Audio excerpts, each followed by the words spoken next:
Knon 89.3 FM in Dallas and Fort Worth, the voice of the people. Business owners, tell KNON's listeners about your business. You can put your business or event on KNON. KNON currently has space available to run announcements for you. Tell KNON's listeners about your goods, services, nightclub, concert, or event. Help keep the voice of the people on the air while putting your information on the air. KNON's been named the #1 radio station in Dallas by both the Dallas Observer and D Magazine. Put your business with Dallas's #1 station. Call now for more information at 214-828-9500, extension 227. Or extension 233. For more information, go to knon.org and click on the Run Spots on KNON page. It's a great way for your business to support community radio while letting more people know about you.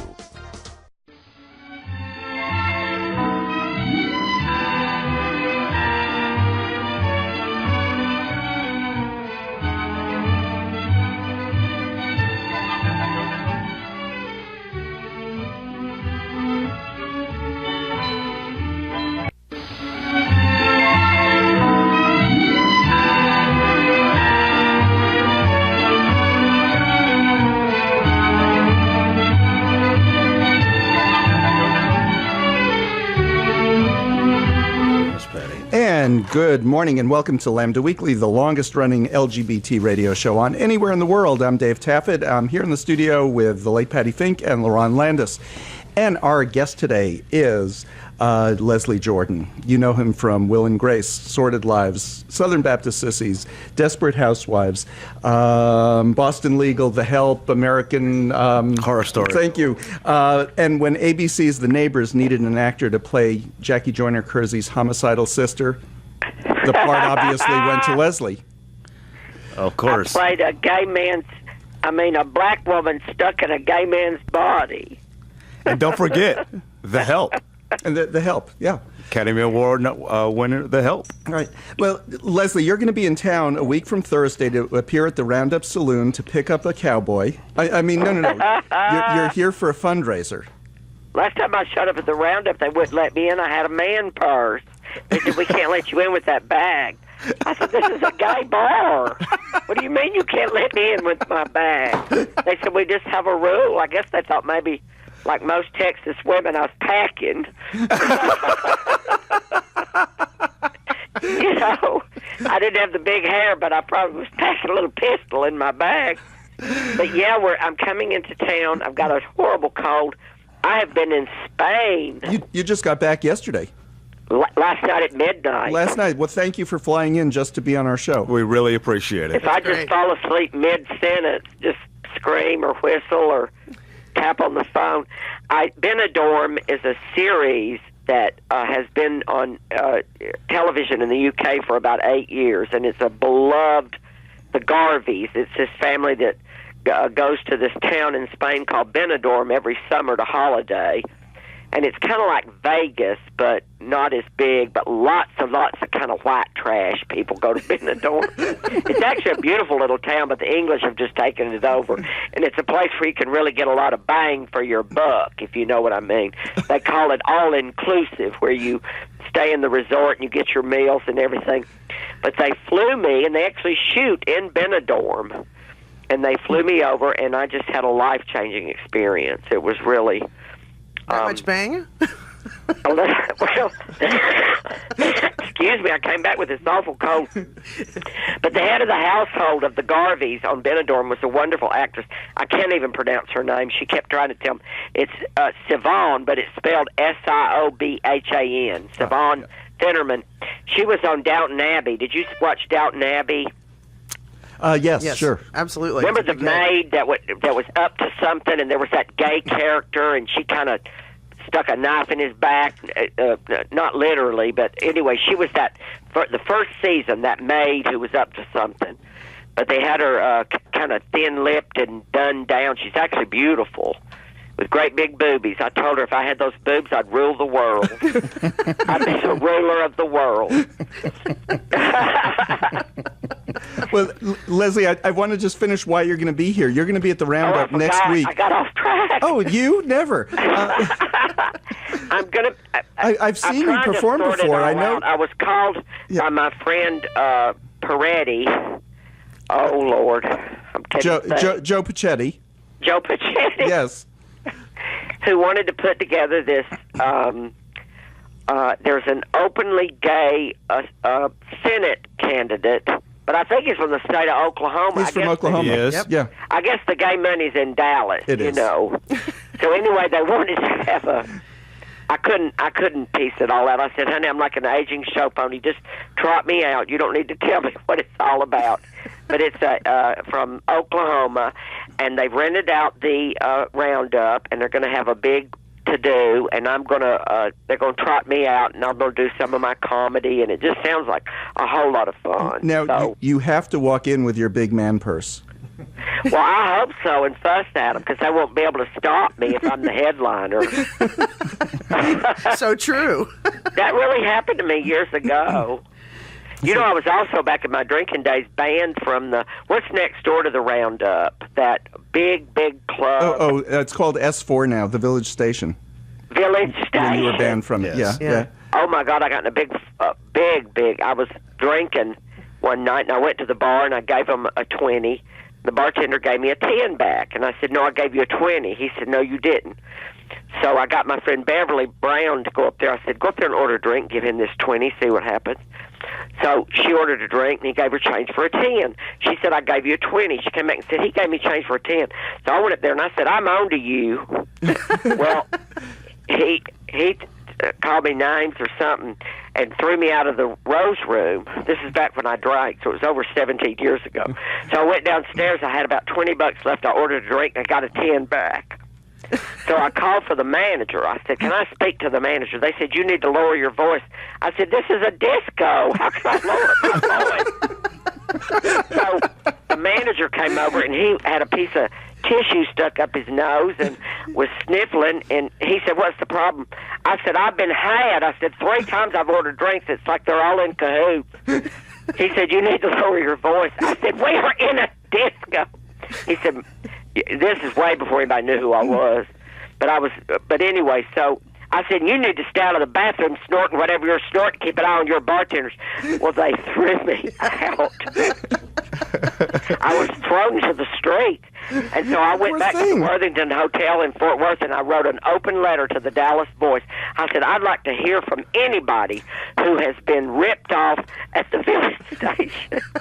Well, I got a call the next day, and this guy said, listen, I'm either own or run. I can't remember the Village Station, and we found your money. I said, how did you find my money? You just knew I was going to raise a stink. I said, your bartenders are up to something. So anyway, it's a badge of honor now. But I will go to the Round-Up. With your purse. With your purse. With my purse. Now, Moby Dick's is long gone, huh? Yes, that was my favorite. Yeah, they are gone. That was where I did most of my drinking. I've been sober 17 years. So well, congratulations. Well, wow. The L.A. crime rate dropped considerably. When I put the plug in the jug.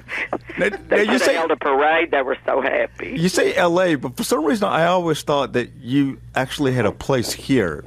No, never. No, you just hear to come. You know, there's a wonderful Rose Pearson who I've lost touch with. I feel terrible. I'm an awful friend.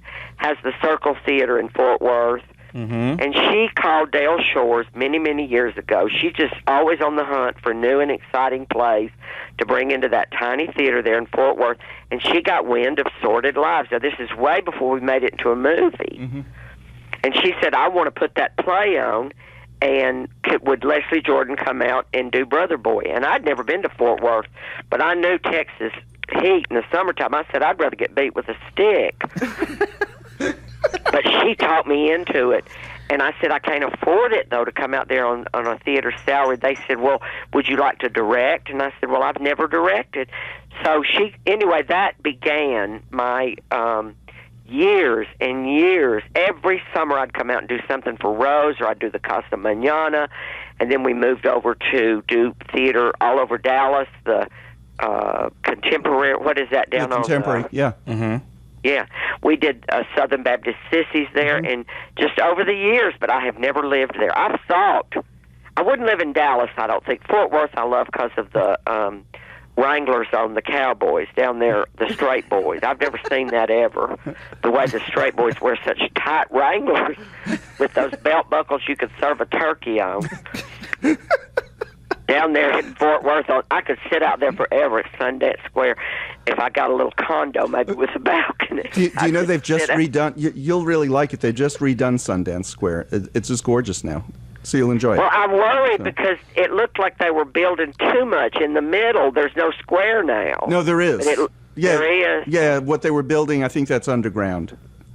Oh, okay. Because Yeah, I couldn't figure out what they were doing last time I was there. And see, that's where I'll stay. I won't stay in Dallas. I don't know why. I just don't know my way around. I said, you've got to put me up at the Worthington or the Ashton and then come get me. It's convenient. Because I sit out on the balcony with binoculars on Friday and Saturday night, watch the Cowboys.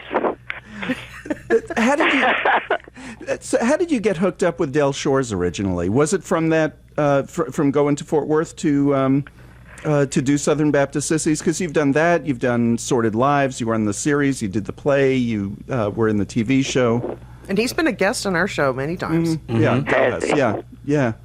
Well, let me tell you the way it happened real quick, if I can, brevity is not my strongest suit. We have till 2 o'clock. Okay, many years ago, Del Shores had a play called Cheatin', and I was taking an improv class from Sherry Landrum, who had directed Dale's first play. He was an actor. He was straight. He was engaged. He was engaged to Newell Alexander and Rosemary Alexander's daughter that play Wardale and Dr. Eve. He was engaged to their daughter. It gets so sordid, you wouldn't believe it. In real life, he wanted to take Cheatin' to Kansas City to this dinner theater that had offered, and they wanted to recast one of the characters. And I walked into audition for him. I had seen that play 5 times and shrieked every time I saw it. It's called Cheatin'. I think it's his best play, and he won't even talk about it because he's, she's up on her soapbox now. He's always pissed off about something. But anyway, Cheatin' was just this adorable little Texas comedy about people in a small town, screwing around on each other. But anyway, I walked in, and my first line, I played Bo Bob Jasper. And the reason I remember the name was I got a Jack Russell Terrier puppy and named him Jasper, and I had him for 18 years. But anyway, I walked in, I had one line. My line was, "Morning, Sid, nice day, ain't it?" I walked in and delivered my line. I said, "Morning, Sid, nice day, ain't it?" And he fell off the couch onto the floor. And I said, "Well, what is wrong with you? Get up." And listen, I was best man at his wedding. Mm-hmm. I'm godfather to his 2 daughters. And I was the first person he called when he decided to come out of the closet. And I hung up on him. Because he said to me, "Leslie, I have something I want to tell you, and I'm hesitant to tell you because you've got the biggest mouth in Hollywood. Telephone, telegraph, tell Leslie Jordan." And I want to tell people when I want to tell people, and I know you know where this is headed. I thought he had cancer. No. Seriously. No. I thought he had cancer. And then he's made up this whole conversation that I don't remember. He says that I paused and I giggled and I said or he said I'm gay, and that I paused and I giggled and I said, "Oh, we're going to have so much fun." But I think he made that up. I don't remember that. I hung up the phone and I remember I was my first thought was, because I have good gaydar, but the Del Shores that was married with those kids was not the Del Shores. Honey, he knocked the doors off the closet door when he came out. I was going to say, were you surprised? Kind of butch, he had graduated from Baylor. He's kind of butch, had these old cowboy boots, and I've nenever heard Del described as butch. He was. He was quiet too. And pussy quiet? Whip. Can you say pussy whip? His wife was real kind of mean to him. And she ruled the roost. She's adorable. I love her to death, and she went through a lot. So, Leslie, you had no idea? I really didn't. It never crossed my mind once. Wow. I even told his wife one time, she said, "Would you quit messing around with these straight boys and find you a nice gay boy?" And I said, "Well, I'm waiting. If I can find gay Dale Shores, that's who I'll marry, because Dale Shores and I would talk on the phone like two women every single day. This is when he was straight. Wow. Now, did he incorporate any of your conversations into his plays? Oh, but he goes all around, does what I do now, and is very, very successful at it. Has a one-man show where he just spills the beans. He's meaner than me. He's more like Kathy Griffin. He's worked with a lot of big famous people from Queer as Folk, and a lot of his movies had, all these big stars like Tess Harper and Beverly D'Angelo, and he spills the beans. He talks out of school. So Leslie, how did you handle working with that other closeted actor? Oh, Jack? Yes. People think that because you work with somebody, you're like just best friends and everything. They did, on Will and Grace, they did 22 episodes a year. Mm-hmm. And the four of them were pretty much unknown. Deborah Messing had a couple of TV shows, but she did. So they got famous together, which can really change people. Mm-hmm. They got unbelievably rich together, which can change people. Mm-hmm. They were making $750,000 an episode. Wow! Do the math. That's 22 episodes a year. They are so fabulously rich; they'd never have to work. And so they had their own little insular. They held hands and did a little prayer. I was never invited, but I'm not bitter. Bitter Beverly. I would say that Sean Hayes and I have had probably 3 conversations in our lives. Wow. He was very friendly. He would come, but this is what I got. I would show up maybe 4 or 5 times a year, and he would, say, "Hey, great to have you back on the show. Listen, we're going to have a blast this week." Mm-hmm. And that was all I got, and then he went on about his business. So I don't dislike him. I don't know him. Right. Oh. I really don't. People think, well, y'all just got to be best friends and hang out. I don't know him. I really don't. He plays his cards real close to the chest, and I knew his family better than him. His mom was around quite a bit, and I sat next to his niece at the Emmys. He brought his niece one year, and my mother noticed it. My mother said, "He didn't speak to you, Leslie." I said, "What?" She said, "He didn't. You won that Emmy last week, because I won the Emmy at the Creative Arts Emmys, which was a week before. Right. But then I was asked to present with Cloris Leachman at the Emmys. So I was a nervous wreck. I had to make the limo stop 3 times to do number 2. I'm in the Chevron station. I'm in the Chevron station off of the 101 freeway. I hate to break it here. Leslie, stay with us. We need to take just a quick break. We're talking to Leslie Jordan. He's going to be here next week for a fundraiser at the Round-Up for Senator Al McAffree, who's running for Congress. And Al's going to be with us here in the studio in 3 weeks. So, Leslie, stick with us. We'll be back in a minute. You are listening to KNON 89.3 It's the biggest Russian rock and roll party of the year, Friday, the May voice 2nd, of the people. when Igor and the Red Elvises come to the Sons of Herman Hall. It will be a night of gold medal, rock and roll fun, and dancing madness, and your only chance to see them in Dallas in 2014. Bear witness and join the happy masses shaking it to the rhythm. Get your tickets now at knon.org, Bill's Records, or Forever Young in Grand Prairie. Don't miss this, or you'll spend the rest of the year trying to make up for lost fun. Igor and the Red Elvises at the Sons of Herman Hall in Dallas, Friday, May 2nd. Doors open at 7 p.m. for a free dinner while it lasts. The Red Elvises playing 2 sets, all Red Elvises, all night long. For more information, knon.org. This is a KNON benefit event.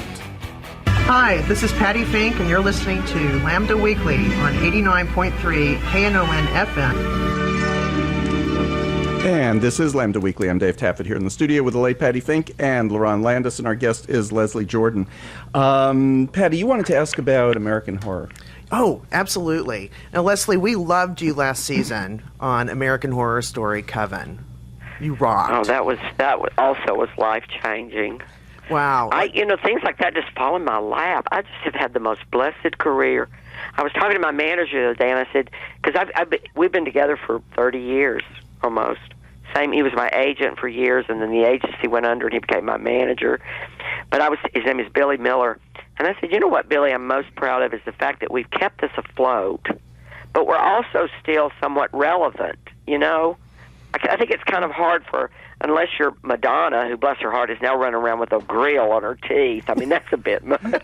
A gold grill with, I'm not going to quite go that route. But, I'm still relevant. I do my stand-up comedy. I do about 44 venues a year in gay bars and gay parades, and the young kids still come. They still come, but that American Horror Story opened up a whole new audience for me, even with my tiny part, which was fraught with meaning. That's the way I described it. Yes, it was, even though you lost your eyes and stuff. Because there was so much that wasn't even... When the part was pitched to me, they said, he's a warlock. He's been around for 300 years. He was ran out of Salem. He ended 300 years ago. He's ran out of Salem, and he ended up down in New Orleans, and he's helped, with the three of them that were the witches, whatever. Council has, hammered out a little deal with the voodoo people, and it's, blah, blah, blah. Some of that was brought out, some wasn't, but it was a fascinating role. The first date, here's Jessica Lange, and people, I'm just sitting there just staring at her, and just gorgeous. It's settled in. That's all I'm going to say. The work. They all get a little bit, sometimes Botox, whatever, and sometimes she's looked a little, but it's all settled in beautifully, and she...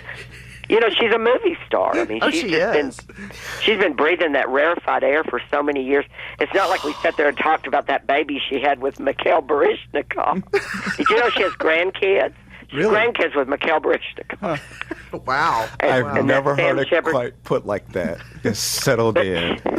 But we were doing this one scene where she wanted to talk to the writers. It was 9 pages of dialogue.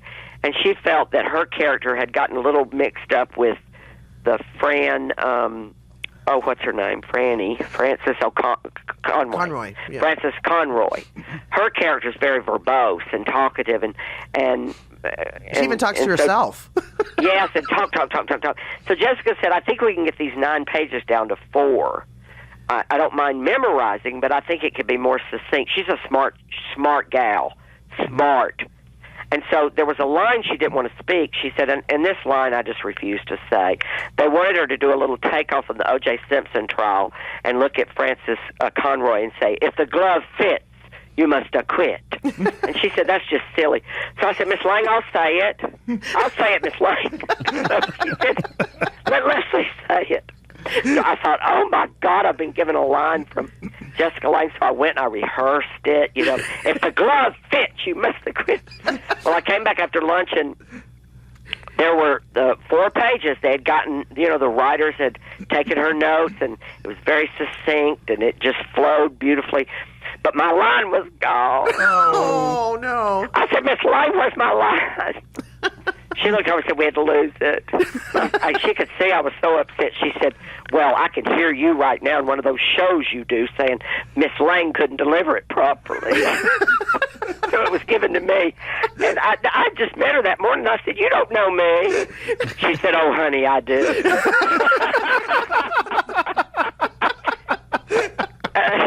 And I thought she'd spot a scene stealer at 40 paces. So I lost my line. Oh, my gosh. But we were wondering, are you going to be in this upcoming season? They just announced it's American Horror Story Freak Show. Are you coming back? Freak Show, and I've heard all kinds of rumors. I don't know what's true. I've heard it's going to shoot in Europe. I know for a fact, the sort of little special needs girl, Jamie, what's her name? I know who you're talking about. Which her character? She's so adorable. She's I ran into her and her mother, and her mother was telling me that they ran into Angela Bassett's manager, and he said Angela was back. She had signed on. Oh, good. Great. So, but I've heard that that Jessica Lange's going to be kind of like a Marlene Dietrich, in the Blue Angel, like a ringmaster and German and wicked and I thought, God, I'm such a freak. I've been approached by the circus before. Well, you fit right in then, right? Surely they can find something for me. They have to. They have to. With a title like that, They had to have thought of you. Absolutely. Well, we'll see. Here's some other rumors if you could address. Maybe Del Shores may be the best person to ask about this, but Sordid Lives, I heard there might be a Sordid Lives movie part 2. Well, first of all, let me tell you, I thought your work in Sordid Lives, the movie, was just great. I mean, just great. Oh, obviously you were funny, but I thought some of your scenes in there were just emotionally great. So I thought it was some of your best work to date. So I would. A lot of that is Del Shores. He would say to me, he'd say, "Honey, you put a man in a dress, it's funny. Let's don't go for funny. Yeah. Let's go for the poignancy of this guy's been locked in a mental hospital for 23 years because he just loves to dress up like country western stars." But Dale called me and he said, "What I want to do." He's in cahoots with my dear friend Louise Beard. We call her Lulu Pig. She's got more money than God. She lives down in Birmingham, Alabama. And so he's got some money now. And he wants to do 2 Sordid Lives features. One, a sordid wedding, which I would imagine would involve Ty getting married. But it'd have to be. He wants to use the Ty from the movie because the Ty from the TV show divorced him and broke his heart. That's true. Yes, he did. Very true. He did. And I'm not going to lie, I wasn't that big of a fan of the TV show. I just had to host the Hookies in New York. You have no idea what I'd have to do to keep the ship afloat, but it was $4,000. The rentboy.com has the International Hooker Awards. Oh my gosh. And Dale called me and said, "Jason's going to be there. He's going to be presenting. Don't you dare speak to him." I have nothing to say. I'm Sweden, Delford. I'm going to stay in the middle of it. He said, "Don't you dare fraternize with him." La, la, la. But anyway, the sordid wedding would be probably Ty getting married. But the family doesn't quite realize it's, a same-sex wedding. Oh. So shenanigans will ensue. And then we have, he wants to do a sordid Christmas. I think, we've all been so influenced by those boys from Greater Tuna. Sure. All of us. Yeah. The first time Dale took me to see, he had seen them at the Bass Hall or somewhere, but I had never seen them, and we went down to somewhere like Corona or some little town here, and we shrieked so loud that we got shushed. At those people would turn around and tell us, "Shh, where's the comedy?" I mean, every time that they would open their mouths, we would just scream. And anyway, they do they've done Greater Tuna Christmas, wonderful. Yeah, so Tuna Christmas, and they did Red, White, and Tuna. Red, White, and Tuna. Yeah. Where they left the potato salad on purpose out in the sun, and everybody got the runs. I mean, I got to meet them. I got to go backstage at the Bass Hall, and Joe Sears, I think is his name, and then Jay Stun is the other one. Jason Williams, yeah. We got to meet him, and I was with Dr. Wayne Peavy, a dear friend of mine. He's a dentist there in Dallas. And that Joe Sears is so funny. He looked and said, "So you're good with the pulling tool, are you?" I guess pulling teeth. But everything he says, we just shrieked at. They are characters, too. You got kicked out of a bar in Dallas. You got shushed at the Bass Hall. Oh, Can't take you anywhere. I know, I'm sober now, no excuse. Completely sober, stone cold sober. So I have no excuse. So, okay, I know a lot of people probably you first noticed you probably in Will and Grace or Sordid Lives, but you've been around a lot longer than that. If you could talk a little bit about your early beginnings in your film career. Well, I literally got to L.A. I had a degree in theater from the University of Tennessee at Chattanooga. And it's one of the great theater schools. Yes, it took me till I was 27 to get that. So I jumped on a bus for Hollywood. I couldn't even afford Greyhound. It was an old Trailways bus. And I had saved $1,200, and my mother sewed it into my underpants. This is 82, because you didn't have ATMs on every corner. Right. She said, "You're going to need that cash, but you're liable to get robbed. So we sewed it in my underpants. I'm not making this up. You can't make this stuff up. I got off at the corner of Vine Street and DeLong Prairie, which is a block below Vine Street and Market. It's a McDonald's now, but it used to be the old bus station. And I had a tiny suitcase, $1,200, and a dream. That's true. That was 82. And the first thing I did were commercials. When I got to Hollywood, was the year, 82 was the year a wonderful character actress out of Chicago named Clara Peller said, "Where's the beef?" Remember that? Yeah. Yeah. And that ushered in, that was, Joe Settlemeyer was the director of that. And he sort of ushered in this whole new era of commercials where they wanted characters. And my gosh, I hit just in time. I had that perfect kind of white trash. I don't know, but I worked in commercials. My first job was the Fall Guy with the Bionic Man, Lee Majors. Oh yeah. And then I got Murphy Brown, and that if there's such a thing as a break, it would have been the one episode I did. It was the 7th episode of the pilot season. I showed up as this character named Kyle Whitsitt, who had been in prison for 15 years for a crime he didn't commit. And Murphy Brown gets me out, and I'm just lost. And the idea was, so you get somebody in prison, but what do you do with him? Well, I kept showing up at the office, and I was still dressing like I did 15 years ago with platform shoes and macrame bags.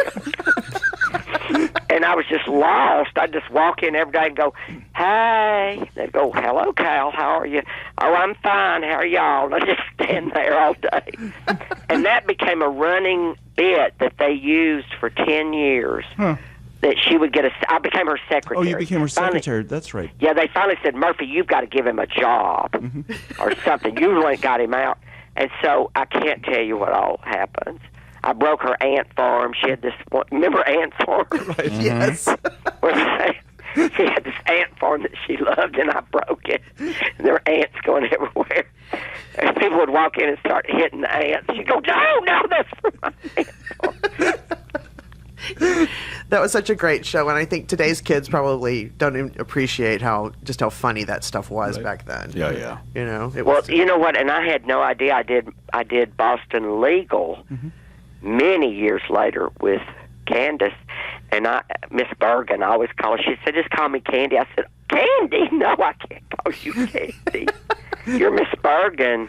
I cannot call you Candy." She said, "Well, just please drop the ma'am." Because I'd say, "Yes, ma'am." She said, I just don't think our ages are that far apart enough for you to call me ma'am. I said, "Well, it's just the way I was raised." But she said to me, I said to her, "How is your daughter, your little girl?" Because she had a baby with Louis Malle, the French film director. And she said, "My little girl, honey, is a junior at Brown." Wow. And she was 2 when we sat down and figured it out. Murphy Brown, and this was 7 or 8 years ago when I was on Boston Legal. Murphy Brown had been 18 years ago. This year is their 25th anniversary from when it went off the air. Yeah. So you had to say 25 plus. I was in the first episode. First season, it ran 10 years. Yeah. But I'll tell you a funny story real fast. I got to go then. Candace Bergen looks better now than when she did back then.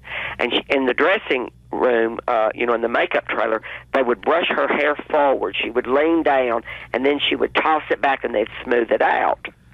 Wow. Well, she was leaned forward, and they were brushing it, and I motioned to them, brush this way, because I wanted to see were there any scars. And I kept saying, brush this way, brush it over her ears. And she was down bent over. She goes, "What are y'all doing?" Nothing, Miss Bergen. But there were none. I'm telling you, there were none. She's just aged so beautifully. Oh wow! I think the actresses in Hollywood and the male actors too that haven't had anything done are the most gorgeous. They really are. There's a huge article in the LA Times this morning. I just read it. Annette Bening is doing a one-woman show based on this woman named Ruth Draper, who Lily Tomlin told me about years ago. She did what Lily did years ago. She'd do these one-person monologues and get on stage. It was way before the days of videotape or anything. But anyway, it showed Annette Bening and no work, and she said, "Honey, I wear every wrinkle proudly." Never. I would never think of that. Wow, it's awesome. I think it's so great when they do that. So, Leslie, you said you need to go. I do. I've got to get back in bed. I'm going to take a cold pill. Okay. I'm exhausted. We will see you a week from Thursday at the Round-Up. Y'all got me so revved up, I'm going to have to go run around the block or something to calm down. Well, it's been a blast. Thank you so much, Leslie. Please come to the Round-Up. We're going to have so much fun. We will. And I've seen you here several times. It is a lot of fun every show you do. And every show you do is different. So if you've seen Leslie before, come see him again because... Yes, I have lots to say. Oh, that's what it is. That's what it is. You just have so much to say. Leslie, thank you for being on.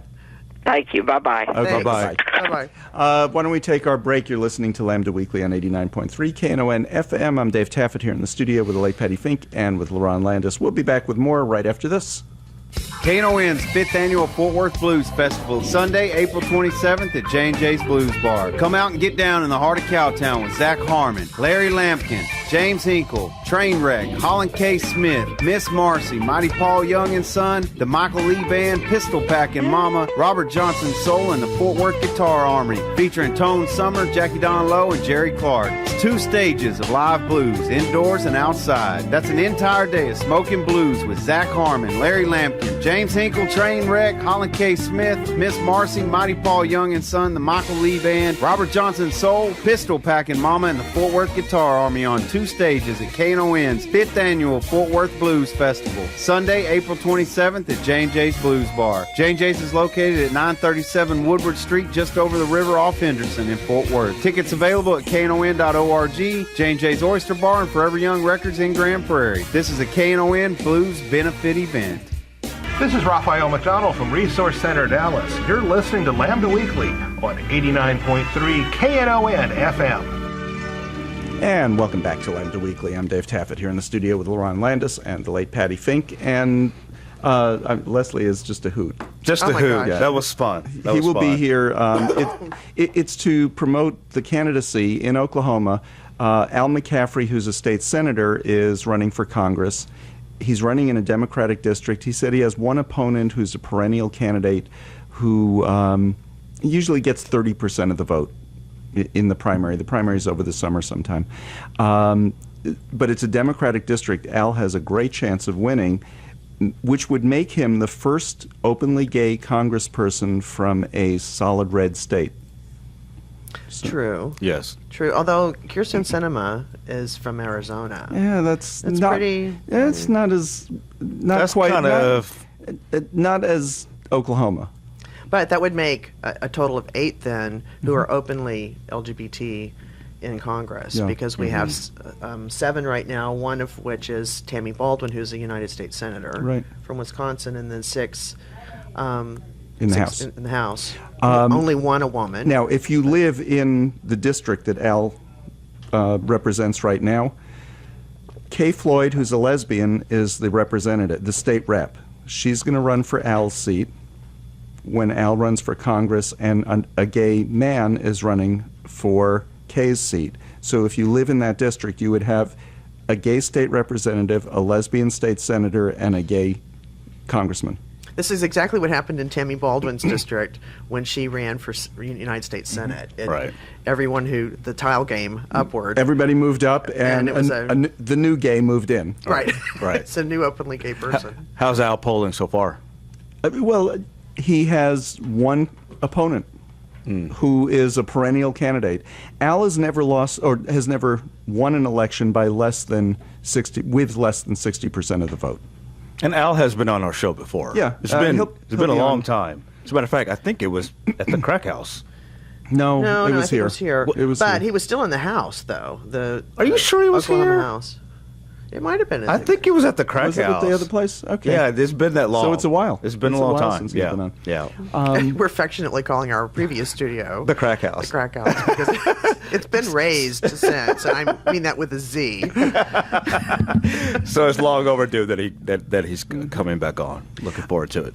Okay, so Mississippi this week. Mississippi What this happened? week passed what Arizona did not do, and that is they passed a very anti-gay discriminatory law that basically says, and this is the surface of the law, I don't have the specifics, that gives any public place the right to discriminate against gay people based on religious beliefs. Right. You have to, according to the law, you have to have a firmly held religious belief in order to not provide a service Right. or employment to somebody else for a particular reason.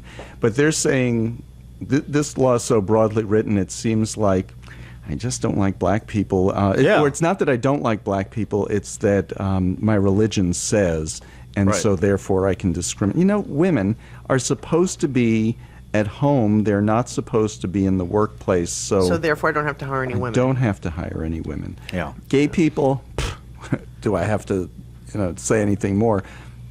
So I can not hire. It's not discrimination. It's just I won't employ them. Women aren't worth as much, so I'm not going to pay them as much. And let me repeat, this isn't, it's not a matter of, it's possibly going to be passed. It's already signed into law. Oh, the governor signed it. already has signed it. Yeah. And it's not like, we had any protections in Mississippi before. Right. But this is so broad that it's broadly written that it could really, you could declare anything as a sincerely held religious belief. And Now, get here's away what with I've all been kinds of saying about discrimination. these laws all along. Bring it on. Because the court case that throws this unconstitutional law out is going to give us more rights than these sons of bitches ever thought of taken away Right. from us. It is going to, ENDA that we're trying to get through Congress, this will be the judicial equivalent of ENDA. That will be the end of discrimination in the workplace. Well, I don't know, though. I don't know. The case right now before the United States Supreme Court with Hobby Lobby, I think could have a serious impact on our community. If they rule that a corporation, a for-profit corporation, can have a religion and can exercise its religion, then that's the same thing happening in Mississippi. They could apply that for ExxonMobil could say we don't like gay people, and it's the company's sincerely held religious belief, and therefore you're all fired. Right. And they're what are you supposed to do? I mean, it really this case I think has a lot more say in terms of how far a religious belief can be taken in terms of just blowing off federal law and state law and all of that. I think it has it has the capacity to be a very, very far-reaching decision when it comes down. And I'm wondering why hasn't the Mississippi case not made such national news as the Arizona case? Now, the quick answer is, well, it's Mississippi. Right. I think everybody expect. And everybody in the South goes, "Oh, thank God for Mississippi!" Yeah, it's because like, they're 50 and we're always 49. Exactly. That's what you expect out of Mississippi. Nobody expected that out of Arizona, but still, it's 2014. Also, you would think that something like that would be able to pass in any state. So I'm still a little shocked, even though it is Mississippi. I think it's a combination of things. I think partially we're looking for a plane that is lost from Malaysia. Maybe that's it. We can't cover both stories, can we? We can't. I guess not. I mean, if you go to CNN, that they're so obsessed with everything that did not happen with that plane. Yeah. I think that's part of it. That's part of it. I think part of it is, no, we read that story 2 weeks ago. No, forget that one. I'll never forget They did it with Arizona already, so they're not interested in Mississippi's law. Well, I'll never forget in 2008 when Erin and I went sailing with my sister and her family, and as we got onto the boat, we were going to be away from television and news and everything for like 7 days, and they were doing the whole story about Jeremiah Wright. And we get back, and we turn on the television in the hotel, and if they're not just the same conversations about Jeremiah Wright, we're like, we never left. Right. Yeah. Time stopped while we were away. Jeremiah Wright was Obama's pastor in Chicago. Right. But I went to several events with Kirsten Sinema when she was in town last weekend, and she's the bisexual representative from Arizona in the House, and she's out. And she pointed out something I didn't realize, and there's a big hoopla about Jan Brewer's announced, the governor of Arizona has announced that she's not going to run for re-election. Mm-hmm. She's made this decision, and she says it's the most ridiculous thing. She's limited by the Constitution, exactly. But it made her a story to say I'm not going to run again. Even though I didn't realize that. So she couldn't have run it. She can only have 2 terms, and it's 2 terms. But why? I mean, why even announce that? Except she got another news cycle out of it. Mm-hmm. Oh, she's not going to run. Well, she can't run. You can't run. It was all It would be almost like Obama saying, "I'm not going to run." Yeah, I'm not going to run again. Well, exactly. Dude, you can't. I just thought that was hysterical because I had no idea. Right. I was just like, oh, exactly. I thought it was big news. It's not. Yeah. Well, anyway, let's go back to that Hobby Lobby story a little bit. Mm-hmm. Okay, so the case is the owners of Hobby Lobby, or the management of Hobby Lobby. It's a publicly traded company, but the majority stockholders, they don't want to pay for birth control under the Affordable Care Act, which is mandated as part of the insurance coverage. They don't want to pay for 4 types that they believe are sinful. But one of which is the IUD, which has been proven countless times over and again to be the most effective form of birth control for a woman. Mm-hmm. And of course, it doesn't even address any type of contraception puts the responsibility on the man. That's not even addressed. That's part of their religious belief. But but they want to deny that. They'll say, oh, well, they'll find other ways. Well, taking the pill and all the other 16 kinds that they will say they'll support, may not be effective for everybody or may have come with risk to others. And so, but the cost of an IUD can be prohibitive for many women. Now, the other thing that they said they don't want to fund is a doctor's appointment that includes discussion of use of these types of birth control. So what they also want to do is monitor your doctor's appointment, which I thought that's supposed to be really private. Yeah. Oh, yeah. Right. And what's that part of it's really frightening, and I think that little piece of it might actually help win the case or make Hobby Lobby push lose them back. Case. And there's another company too, Costanega, I think is part of that lawsuit. But part of it too, to the point of being in the doctor's office at the time of the conversation, it's like, well, they can't get the government in your bedroom and in your doctor's office. So we want to, as your employer, we want to be there. Mm-hmm. We want to be in that conversation and tell you what you can and cannot do. And what's frightening to me is that we never have these discussions about health care for men. Mm-hmm. Right. Ever. And I loved the piece that Samantha Bee did on The Daily Show not long ago about, women's health care, women's contraception. But because there was nothing spent on that, and yet there were like $272 million a year that Medicare pays for penis pumps. Wow, really? And another $171 million or something like that for Cialis and Viagra. Wow. It's just so stupid when you zoom out and look at how men's health care and sexual reproductive care is handled versus that of women's. And I don't know, it's just stunning. Wow. Stunningly misogynistic. That is. And controlling. And so part of that, when I look at the Hobby Lobby case, I think of it as a woman. I'm thinking, this is, they're just putting our rights up on the block and auctioning them off. You would have to wonder why any woman who didn't have to would work for them. Oh, exactly. It's scary.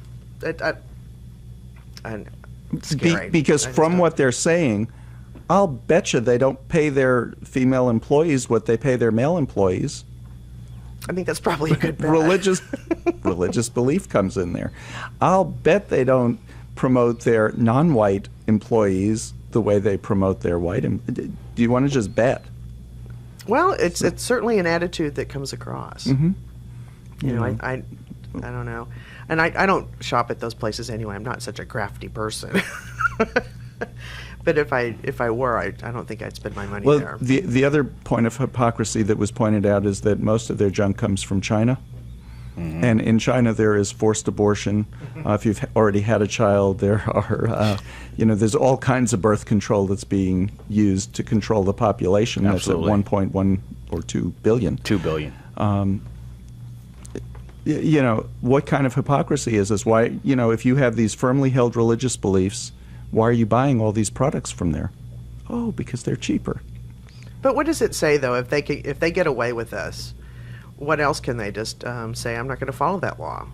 Right. And so we have no uniformity of any kind across the country because everybody can be a patchwork of whatever they decide their sincerely held religious beliefs are. Yeah. I mean, they need to say, well, I don't have to pay attention to the non-discrimination laws.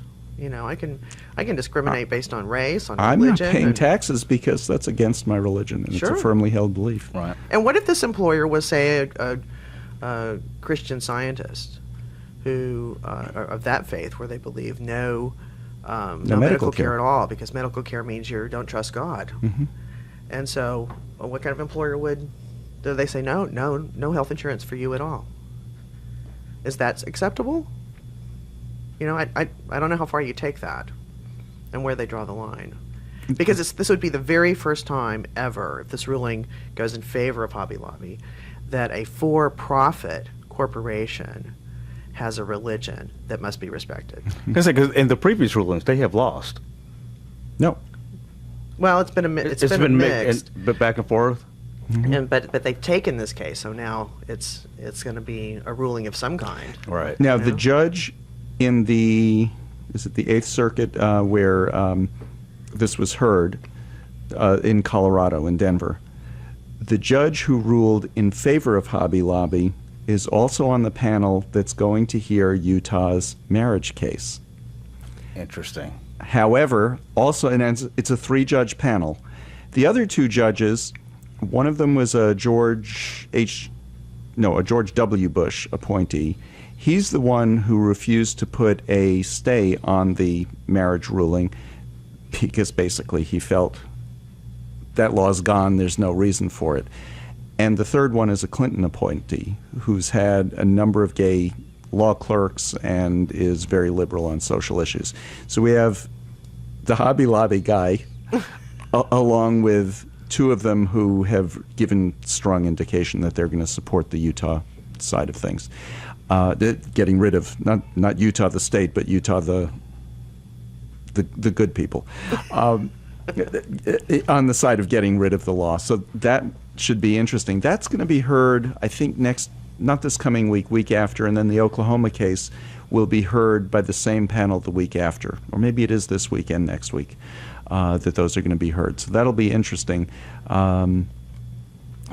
Either way, whether they find in favor or against, it'll be appealed again to the Supreme Court so that there'll be 2 more cases that are sitting at the court to be heard. It's just marching its way to the Supreme Court. And the judge from the Ohio case said that he will rule, I believe, by next week, whether he's going to allow all marriages to be, for Ohio to recognize all marriages. That are performed out of state. Out of state. What he ruled, do you want to just explain what he ruled? Well, I think he ruled initially that, was it 1 couple? I think 2. 2 couples that their marriages would have to be recognized because one of them was... it was for the purpose of a death certificate. Death certificate. And that person did pass away. Yeah. But it was just for those couples. Right. So now... His ruling, though, was a very broad ruling, knocking down the entire state law, saying the entire thing is unconstitutional. But he didn't enforce that part of what he ruled. He said, but in this case, they're suing for the right to have their marriages recognized for the sake of death certificates, and so that's all it applies to. So now he's thinking of making it broader. I thought he just said he will rule this way. Mm-hmm. Like he's already announced the Well, I can't outcome. imagine that he that he wouldn't rule that way. I mean, it was a very strong ruling saying that the entire law was based on animus, that there's no, everything about it was unfair, unequal, equal protection. He went through the whole list and said there was basically no credible evidence on the other side. So, well, on a different note, has anybody gone to see George W. Bush's paintings yet? I have not. No, I missed that. Any plans to? Of course. I did read someone's comment on Facebook saying that, Clinton has a global anti-poverty organization and initiative, and Carter is out building, and has for decades, built houses for Habitats for Humanity, and W wants us to come see his watercolors. But it's true. All of it's true. It's and we have the big museum here to go see them in. Yes, we do. Too funny. I don't see anything wrong with that. I mean, I think it's great that he's got a hobby, but it's interesting that he's... All jokes aside, are they any good? I saw a few of them, and some of them we have to... Like, I love the Washington Post review of them. One of them says, "That's Hamid Karzai. You can tell by the hat." But some of them you can't really tell. You have to read the caption and go, I would put it this way. If he hadn't been the president, probably those paintings wouldn't be hanging in the Dallas Museum of Art. Probably. Gotcha. But I love Barbara Bush, his mother. She's the one that W has done of his dad, right? And so she says, "That's my husband?" And they told her that her son had painted them. And she goes, oh, I can see it there. It's lovely. But her first reaction was, "That's my husband." And that's just perfect. Too funny.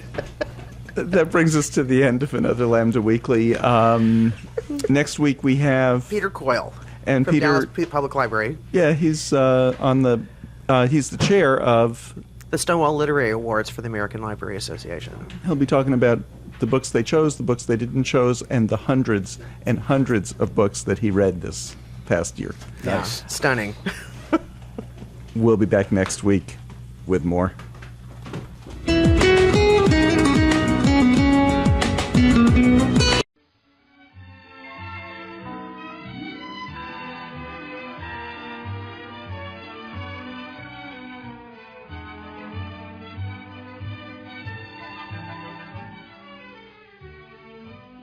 KNON 89.3 FM in Dallas and Fort Worth, the voice of the people. Business owners, tell KNON's listeners about your business. You can put your business or event on KNON. KNON currently has space available to run announcements for you. Tell KNON's listeners about your goods, services, nightclub, concert, or event. Help keep the voice of the people on the air while putting your information on the air. KNON's been named the #1 radio station in Dallas by both the Dallas Observer and D Magazine. Put your business with Dallas's #1 station. Call now for more information at 214-828-9500, extension 227. Or extension 233. For more information, go to knon.org and click on the Run Spots on KNON page. It's a great way for your business to support community radio while letting more people know about you.